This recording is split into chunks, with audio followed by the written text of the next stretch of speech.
So hello guys, नाग टिब्बाची जी मी series टाकते that finally तिसऱ्या दिवशी जेव्हा मी ट्रेकसाठी पहाटे 4 वाजता निघाले, इट वॉज सो अमेझिंग. काही जे एक्सपिरियन्सेस असतात त्याच्यासाठी शब्द सापडणं खूप अवघड जातं, तसा काहीसा हा एक्सपिरियन्स होता.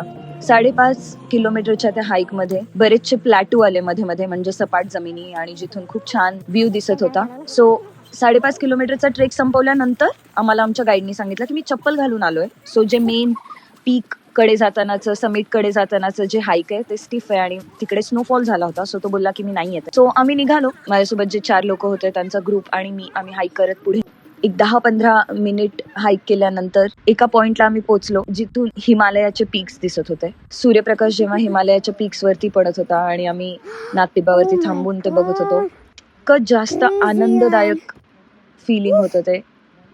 लिटरली असं वाटत होतं की खरंच तिथे देवाचा प्रेझेन्स आहे म्हणून.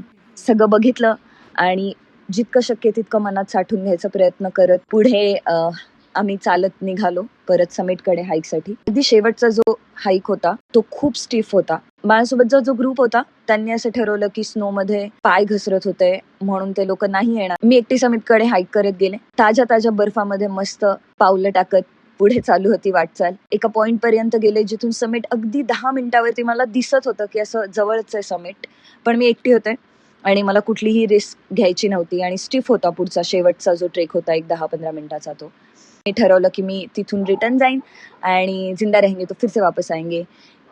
ये सोच के then I waited at one point. I just absorb everything, the energy. तिथे बसले एके ठिकाणी, सगळं बघितलं, शांतता फील केली. आतमध्ये शांतता, बाहेर शांतता. खूप छान वाटत होतं. माझ्या आतली जी लहान श्रेया ती खूप खुश झाली. सगळा बर्फ आणि स्पेशली दुष्काळी भागातनं आल्यानंतर जेव्हा बर्फ वगैरे असं दिसतो तेव्हा खूपच जास्त आनंद होतो. So I was very happy. थोडा वेळ घालवल्यानंतर मी परत निघाले. परतीचा प्रवास चालू केला. मध्ये हा एक काळा कुत्रा मला दिसत होता आणि तो माझ्या मागे येत होता. पूर्ण ट्रेक जेव्हा मी खाली येत होते तेव्हा पूर्ण 6.5 किलोमीटरच्या त्या ट्रेकमध्ये येत जात होता. मला असं वाटत होतं कदाचित मी रॉंग रूट घेऊन हरवत होते आणि तो बरोबर रस्त्यावरती होता. सो तो मला भेटत होता. रिटर्न जाताना नागदेवताचं दर्शन केलं आणि बेस कॅम्पकडे परत वाटचाल चालू केली. इतके सुंदर ट्रेल होते, इतकी सुंदर पायवाट होती ती. छान एन्जॉय करत बेस कॅम्पकडे परत आल्यावरती परत बाईक काढून माझा परतीचा प्रवास चालू झाला.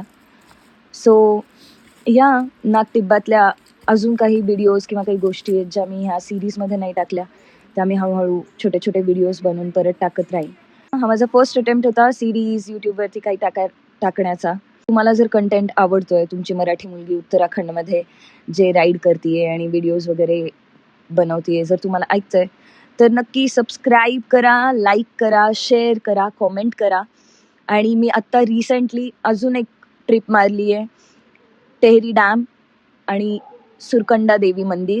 देवीच्या 51 शक्तिपीठांपैकी एक जे मंदिर आहे जिथे देवीचं डोकं पडलं होतं, सुरकुंडा माता मंदिर. सो त्याचे पण व्हिडिओज मी लवकरच टाकणार आहे माझ्या चॅनलवरती. So meanwhile stay tune. काळजी घ्या. हर हर महादेव.